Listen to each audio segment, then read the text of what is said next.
estamos no ar com o CB Poder Especial em clima de esquenta para as eleições de 2026, aqui na TV Brasília e redes sociais do Correio Brasiliense. Eu, Adriana Bernardes e a minha colega Mariana Niederauer recebemos o pré-candidato à presidência da República pelo partido Missão, Renan Santos. Participe do programa em nossas lives no YouTube e Facebook, lembrando que todo o nosso conteúdo também está disponível nos principais tocadores de podcast. Candidato, seja muito bem-vindo, obrigada pela presença. Muito obrigado, uma honra estar aqui com vocês, vai ser um prazer trocar ideia. Vamos começar com um assunto que não se fala em outra coisa aí no país, que são o surgimento desses áudios aí envolvendo, expondo a relação do presidenciável, né, do pré-candidato à presidência Flávio Bolsonaro, com o ex-banqueiro do Master, o Daniel Borcaro. O senhor considera que, diante desse cenário, Flávio Bolsonaro se sustenta como candidato à presidência? Veja, a família Bolsonaro, ela só existe politicamente se ela continuar participando de eleições. O objetivo da candidatura do Flávio, esse ano, era manter a liderança sobre o bloco, mesmo se perdesse para o Lula. Entretanto, isso tem limites. A briga ali dentro do PL e dentro do próprio bolsonarismo é assim, eles vão até o fim com uma candidatura que hoje eles têm certeza de derrota, e ainda assim mantém uma certa liderança sobre aquilo que a gente chama de antipetismo, ou se desiste de vez, o que seria, do ponto de vista político, o fim da família como uma marca política poderosa. Então, esse é o dilema nesse instante. O tamanho do escândalo, eu não imagino que ele se importe tanto. Ele só se importa com o tamanho do dano, não com o tamanho do escândalo. Só que mesmo parte dos eleitores dele, isso a gente precisa entender, né? Nem todo antipetista é bolsonarista, mas todo bolsonarista é antipetista.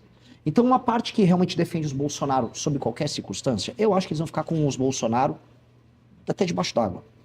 Agora o eleitor que é antipetista, mais urbano, mais jovem, esse já falou, não, isso aqui é demais para mim, não dá para transigir com isso. E como é que o senhor acha que vai ficar as demais candidaturas da direita nesse contexto? Você tem dois caminhos bem claros. Um é o do Ronaldo Caiado e do Romeu Zema.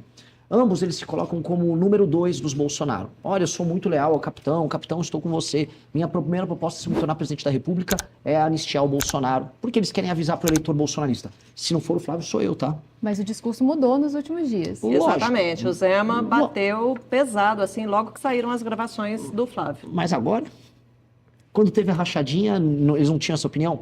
Quando o Bolsonaro errava na pandemia, eles não tinham essa opinião? Quando houve escândalos envolvendo barras de ouro no Ministério da Educação do Bolsonaro, eles não tinham essa opinião. Eles nunca tiveram essa opinião. Quando o Bolsonaro fez acordos com o STF, que eles tanto denunciam, ele não tinha essa opinião. Então, agora, eu, do ponto de vista político, eu acho isso de trairagem. Eu sempre fui muito reto com os Bolsonaro, e essa é outra estratégia. Que não é bem uma estratégia, é uma questão valorativa. Eu acho o Bolsonaro um péssimo presidente e um líder ruim.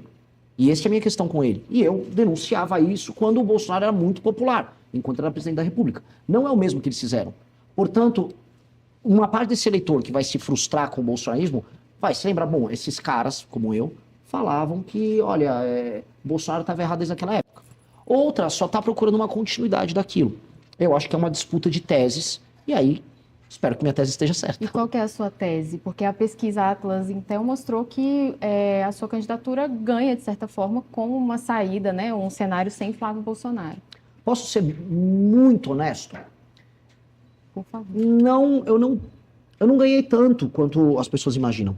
Eu estava apresentando já um crescimento consistente na Atlas, porque eu era o mais desconhecido e eu faço uma conversão eleitoral. O que é uma conversão? Eu chamo aqui. Uma coisa é, não há o Flávio, vou no Zema. Não há o Flávio, vou no Caiado. A outra é, eu acredito no projeto desse cara. Eu estou fazendo isso, tanto que há uma outra pesquisa, Nexus, que mostra que eu viro eleitores do Lula, eleitores que votaram no Lula na última eleição e eleitores dos Bolsonaro. É um modelo diferente, é um convencimento de tese. Então, quem mais se beneficiou do ponto de vista estritamente eleitoral na Atlas foi meio que empatado eu e o Zema. Foram os dois que mais se beneficiaram nisso. Mas o tipo de construção que eu estou fazendo não depende tanto disso. Eu vou fazer um processo de conversão, naturalmente, se eu me tornar mais conhecido, se eu continuar em veículos de imprensa, o voto que sai do Flávio, ele vem para mim numa intensidade maior. Mas eu não vou seguir necessariamente esse caminho, porque eu acho que não é um caminho correto do ponto de vista da liderança. Um líder não pode ficar seguindo o caminho de outro. No sentido de que havia uma fila de pessoas seguindo os Bolsonaro e eles seguem um caminho apontado pelo Bolsonaro, aguardando o erro deles. Eu tenho que apontar o meu caminho. Por isso, quando eu precisava apontar os erros do Bolsonaro, eu apontei. Agora, ainda falando sobre a pesquisa, o senhor tem um desempenho muito bom entre os jovens. E um discurso que fala muito bem com as redes sociais, TikTok, Instagram, né? Agora, num eventual governo seu, como é que o senhor pretende governar um país que está envelhecendo rápido? Como é que o senhor vai chegar a esse eleitor e como é que o senhor vai governar para esses eleitores, que majoritariamente são pessoas mais velhas? São duas perguntas de um. Como eu ganho e depois, após ganhar, né? O que eu vou fazer em ambos os casos. No primeiro caso, como eu ganho, todo fenômeno de massas de uma novidade política, a direita começa, em geral, com homens jovens. E a esquerda, em geral, com mulheres jovens. Você pode pegar o fenômeno do Mandama em Nova York, ele começa com mulheres jovens, a esquerda. E a direita, você vai pegar o Milley, o próprio Trump, o próprio Bolsonaro. Começou com homens jovens, depois se espraia. Eu estou vivendo esse processo. Eu sou uma novidade, uma nova tese, mais à direita, e aí eu vou conversar mais com os jovens. Só que a própria pesquisa Atlas mostrou o seguinte. Veja, eu quase não tinha votos depois dos 25 anos. Hoje, dos 25 aos 35, eu já tenho 12%. Isso eu não tinha antes. Eu tinha muito pouco voto feminino. Ele aumentou também. A desproporção vai reduzindo. Então, esse processo de aumento do conhecimento, em especial com as pessoas acima de 25 anos, vai permitir, volto a colocar, um crescimento meu maior entre as mulheres. E aí um processo de espraiamento etário para cima, vamos colocar aí. E qual a política que o senhor tem Eu para não o preciso país? adotar. Desculpa te interromper, eu não preciso mudar a estratégia, porque o que eu falo, se eu colocasse a cabeça do Flávio Bolsonaro e mostrasse o que eu falo para o eleitor bolsonarista, ou por vezes a cabeça do Lula com o que eu falo para o eleitor lulista, ele falar, concordo com ele. Tá, mas qual é a política do senhor Aí, para quando governar o país, num eventual governo seu, levando em consideração que o senhor tem uma influência muito grande com esse público mais jovem, mas vai governar para um país que é majoritariamente de pessoas mais velhas, que está envelhecendo muito rápido e que necessita de políticas em todas as áreas para essa nova população que tem demandas que o país desconhece ainda, porque até um tempo atrás o Brasil era um país muito jovem. Perfeito. Aí estamos falando especialmente de SUS. Se eu falar em atendimento às pessoas mais velhas, eu estou falando de um país que tem um sistema único de saúde que, em muitos termos, ele era, e ainda é, por parte da população, alvo de críticas. Eu mesmo criticava o SUS pelo elemento centralizado dele. Mas veja só a ironia do destino. Hoje, com a inteligência artificial, com o machine learning, sistemas de saúde centralizados levam grande vantagem sobre os descentralizados. Para isso, a gente precisa colocar prontuário único e outros instrumentos como machine learning, que vão pegar, vamos dizer, todas as visitas que uma pessoa fez numa UPA, numa UBS, fez os exames, ocorrências que essa pessoa teve, e você tem uma capacidade preditiva, isso o machine learning usa, para permitir que o sistema de saúde saiba, olha, essa pessoa vai desenvolver diabetes, essa pessoa pode ter uma doença coronária, essa mulher pode desenvolver um câncer de mama, conforme ela se aproxima da terceira idade. Logo, eu faço as políticas preventivas. A China está indo por esse caminho, o sistema de saúde da Inglaterra está indo por esse caminho, Salvador por esse caminho, e nós vamos também. Prontuário único, ter integrado nesse prontuário machine learning, usar a inteligência artificial a nosso favor, e a gente vai ter uma revolução muito efetiva nesse tratamento, que é um tratamento que atinge demais, de maneira muito positiva, as pessoas mais velhas. O Brasil, conforme vai envelhecendo, ele vai diminuir os gastos em educação e vai aumentar os gastos em saúde. É a lógica dos países que envelhecem. Os gastos em saúde, graças a Deus, muito por conta da tecnologia, eles vão poder ser bem dimensionados e a gente vai poder fazer uma revolução no atendimento. Agora, o senhor estava falando uma coisa, quando o senhor fez a análise de públicos, né? Que o senhor está tendo mais influência, e o senhor falou que agora começou a crescer a influência do senhor em relação ao público feminino. Qual é a opinião do senhor a respeito do projeto que criminaliza a misoginia e qual é a proposta do senhor para combater a violência contra a mulher no país? De maneira clara. Eu, quando rodo o Brasil, eu perguntei do Maranhão, rodei Santa Catarina, rodei Rio de Janeiro, a preocupação das mulheres, especialmente as mulheres mais humildes, especialmente as mulheres que são mães solteiras, que estão num estado de vulnerabilidade maior, é segurança, escola em tempo integral com boa alimentação para o filho dela, e segurança para ela e para a filha dela andar na rua. Há um surto, aparentemente captado por estatísticas, mas também captado pelas redes sociais, de violência contra a mulher. E essas mulheres querem... Não é surto e não é só rede social, né? Nós estamos falando de dados concretos da Secretaria de Segurança Pública. Eu estou reafirmando isso. E do Ministério da Justiça. Só para ficar claro, eu estou reafirmando isso. Eu não estou falando que é um surto de mentira. Estamos recebendo aos montes esses vídeos, porque hoje as redes sociais permitem que esses casos se tornem públicos. E com base nisso, há uma demanda da sociedade por respostas muito duras com relação a isso. E nós precisamos dar lei e ordem, penas muito duras, e não apenas com relação à violência específica. Há agora, né, por conta das redes sociais, um conflito muito grande entre homem e mulher. Isso está se dando, as discussões elas estão muito acirradas. Hoje, há a questão da paternidade, do abandono da paternidade. A menina que tem um relacionamento com o rapaz acaba não ficando presente. Há a questão do não pagamento de pensão, que, assim, para as meninas, especialmente em favelas, em comunidades mais pobres, em cidades pequenas no interior, a incidência da gravidez na adolescência é mais alta. Mas eu perguntei sobre a violência, o combate à violência. Aumento de Qual penas. é a política? Aumento de penas. A lei do feminicídio, ela já aumentou a pena. Mas não, todo tipo de violência, especialmente violência com armas, elas têm que aumentar no Brasil. E acabar com a progressão. Sim, mas nós já temos um aumento de pena que foi aprovado recentemente. O senhor considera que apenas o aumento de pena Sim. é necessário para combater? Acima de tudo, aumento de pena. E como é que o senhor explica o fato de ter aumentado a pena e de os feminicídios continuarem crescendo no país? Os homicídios como um todo e homicídios contra a mulher Eu não estou aumentaram. falando de feminicídio. Ou estou falando de homicídios. Eu estou falando de mortes. Nós estamos falando de... Mas feminicídio, toda morte, né, em que a mulher é morta pela condição de ser mulher, é um feminicídio, não é um homicídio de mulher. Perfeito, mas eu preciso colocar a estatística de maneira clara. Homicídios como um todo contra a mulher diminuíram. Há agora, e isso é um termo bom para a gente poder medir, violência contra a mulher dentro de casa, violência por, vamos dizer, algum tipo de motivação dessa natureza, o cara agrediu uma mulher por ser mulher. Hoje você tem uma métrica que não existia. Ela está aumentando e estamos fazendo luz para isso. Aumento de penas. Aumento de penas. Eu vou trabalhar com aumento de penas. Eu não vou trabalhar com critérios subjetivos, como aconteceu agora. Ah, não, você vai... uma discussão que pode ser tratada como misógina ser equiparada à injúria racial. Eu não vou trabalhar nesses termos. Não vou trabalhar porque traz uma subjetividade que não é bom nem para a relação homem-mulher, entre homens e mulheres de boa fé, então, e nem o senhor é como um contra todo. a criminalização da... A lei da misoginia? Sou contra. Sou profundamente contra essa lei. Eu quero aumento de penas, eu quero lei e ordem. Agora, o senhor falou que vai trabalhar principalmente com o aumento de pena. Quando a gente fala em aumento de pena, pré-candidato, a gente fala de uma situação em que a mulher já foi assassinada, ela já foi exterminada e ela já deixou órfãos e deixou pais órfãos, irmãos órfãos e amigos órfãos. E antes disso, qual que é a sua proposta? O elemento que tem o maior poder de dissuasão para o cometimento de crime é justamente a certeza da punição. Perry Chiquida, estou falando agora política pública baseada em evidência. Perry Chiquida tem um estudo no Brasil que mostra que o cometimento de crime violento como um todo é dissuadido por, penas altas e 2, pela certeza da punição. Mas para o caso de feminicídios e de mulheres, não é essa a realidade, né? É um outro contexto social. Os especialistas falam muito sobre educação, né? De investir em educação. O senhor acha que isso é importante? Eu acho que a educação que conscientiza sobre o não cometimento de violência tem que sempre estar presente, em termos de critérios objetivos. Isso combinado com delegacias para a mulher que funcionem, um inquérito policial que funcione, punições muito duras, geram para o homem que vem a querer cometer um tipo de violência contra a mulher, no mínimo, um medo de assim cometer esse crime. E assim, a gente tem um poder de dissuasão. As penas altas, a certeza da punição geram um efeito de dissuasão. E esse efeito de dissuasão vai ser sentido pelas pessoas. Não só no feminicídio, crimes contra mulheres, crimes de toda a natureza. Porque, no fundo, o ofensor, às vezes você não vai conseguir convencer ele, se ele tem um status psicopático, ele tem uma perspectiva de mundo, que não tem correção. Às vezes não será educando ele apenas. Às vezes vai ser mostrando, olha, meu amigo, se você fizer, você tá ferrado. E aí é isso, a força maior vai resolver isso.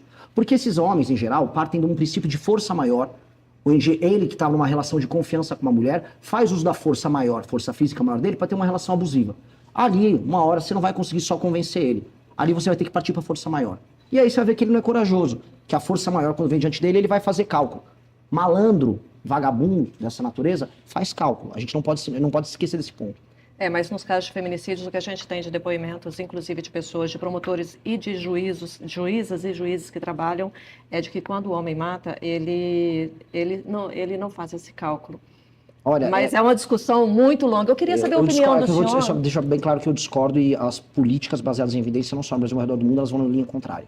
O poder de dissuasão por penas e certeza de punição, ele tem um efeito no mundo inteiro. No bloco anterior, eu perguntei para o senhor qual a sua opinião sobre programas sociais. Bolsa Família, Farmácia Popular, Auxílio Gás, entre outros que existem hoje que estão em vigor no país.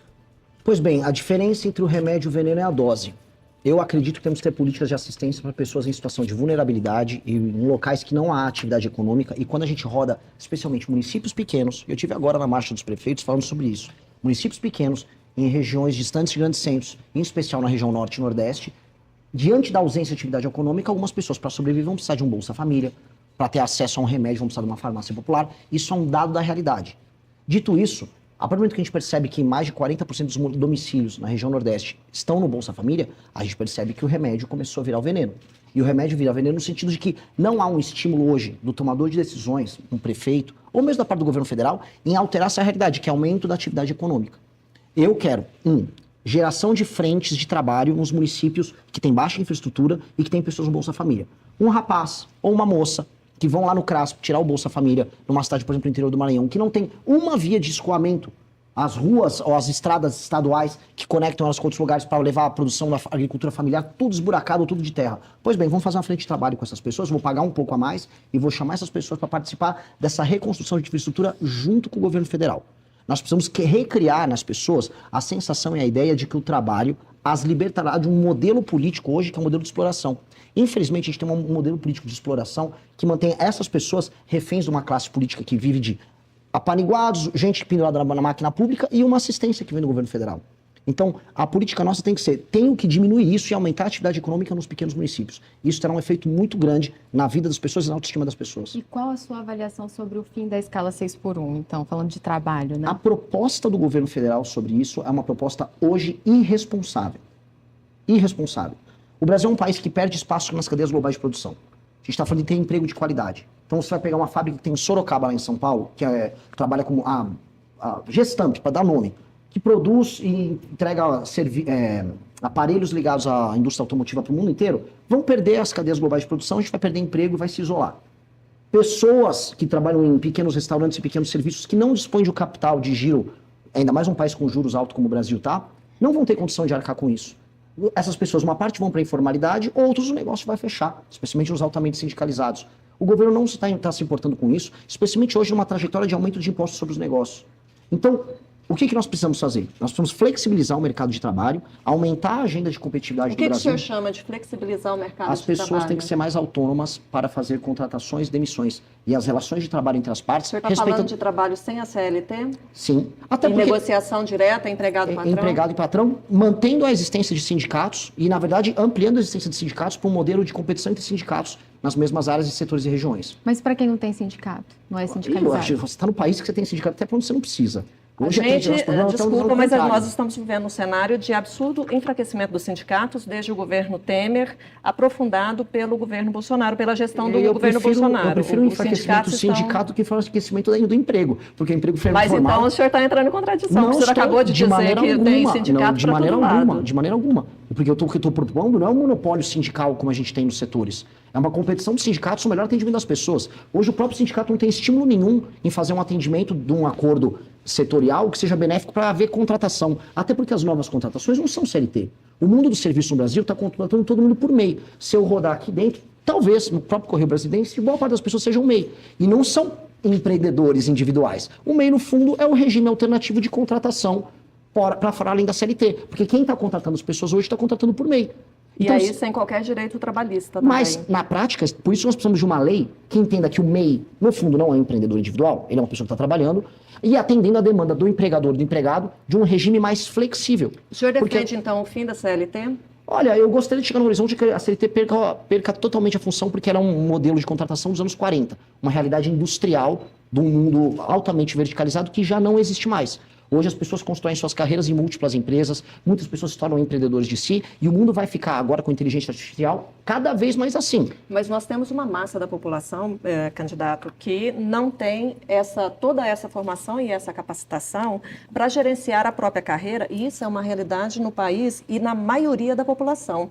Eu não sei qual é a origem do senhor, mas e se o senhor, eu acredito que deve estar em contato com pessoas de realidades muito distintas nos rincões, no interior do país, e são pessoas que às vezes elas não sabem nem navegar na internet. Sim. Como é que o senhor acredita que essa massa da população vai conseguir gerir a própria carreira, se tornar um MEI, defender os seus direitos e manter e construir uma carreira e ter sucesso nessa carreira? Eu adorei essa pergunta.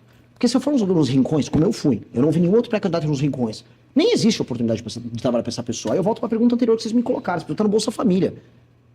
Nos grandes centros urbanos em que há atividade de trabalho, essas pessoas que não são idiotas, uma pessoa mais pobre, mesmo sem formação, não é um imbecil. Ela toma decisões econômicas adequadas à realidade dela para ter o autossustento. Hoje você pega uma pessoa que é entregador, que vende produtos online, com baixíssima formação, e ele tira 6, 7, 8 mil reais por mês. Estou falando de pessoa de periferia de São Paulo. Estou falando do meu eleitor, que é o jovem. Esse jovem aprendeu a navegar nesse mundo. Primeiro porque ele não é um imbecil completo e ele é capaz de se defender. Segundo, que isso não é tão complexo assim. E terceiro, que os países que concorrem conosco no mundo, que a gente não concorre com a Suécia, não concorre com a Inglaterra, a gente concorre com o Vietnã, a gente concorre com a Índia, a gente concorre com a China, tem regimes flexíveis. Então, se eles estão fazendo isso, está aumentando a renda e aumentando o emprego, nós temos que fazer a mesma coisa. Se a gente falasse, não, igual a Erika Hilton, que apareceu lá com um monte de umas empresárias lá, com franjinha, eu tô aqui, na minha empresa a escala é 3/4, porque na Inglaterra, que Inglaterra? Não tem Inglaterra nenhuma. A gente não... Deputado, houve uma redução da mudança da jornada de trabalho. Deputado, desculpa, pré-candidato. Houve uma mudança há cerca de 40 anos de redução da jornada de trabalho, né? E o país continuou se desenvolvendo. Não As continuou. pessoas continuaram com... Não continuou. Continuou, deputado. O Eu não sou deputado. o senhor como pré-candidato está a par dos números e dos índices de desenvolvimento do país. Então, O país cresceu muito, o país hoje é um expoente na América do Sul e é um expoente no mundo. Não é. Por que o senhor acha que a redução da escala 6/1 vai fazer um retrocesso e vai fazer a economia... Eu vou pedir para o nosso espectador acompanhar todos os gráficos de produtividade do Brasil perante o mundo. E o gráfico assustador. A produtividade é a quantidade de dinheiro que uma pessoa faz por hora de trabalho. O Brasil está estagnado. Nos últimos, justamente o exemplo que você usou foi bem feliz. Nos últimos 40 anos. Quando nós Nós comparamos... não estamos falando em produtividade, nós estamos falando em movimentação da economia, em geração de emprego, em melhoria da qualidade de vida e inclusão, em retirada do país do mapa da fome. Mas então vou te explicar. A produtividade significa a quantidade de recursos gerado por hora por uma pessoa que trabalha. Então isso está linkado ao aumento de riqueza. Então é exatamente isso que nós estamos falando. Não é nenhuma coisa diferente, é exatamente isso. O papel do Brasil perante o resto do mundo diminuiu. E esse é um problema. Infelizmente o nosso tempo acabou. Eu agradeço muito a vinda do senhor. Boa sorte para o senhor na sua campanha. Muito obrigado. Obrigado, pessoal. Fala, galera! Gostou do vídeo? Então considere se inscrever no canal, deixar aquele like e compartilhar esse corte. Tamo junto!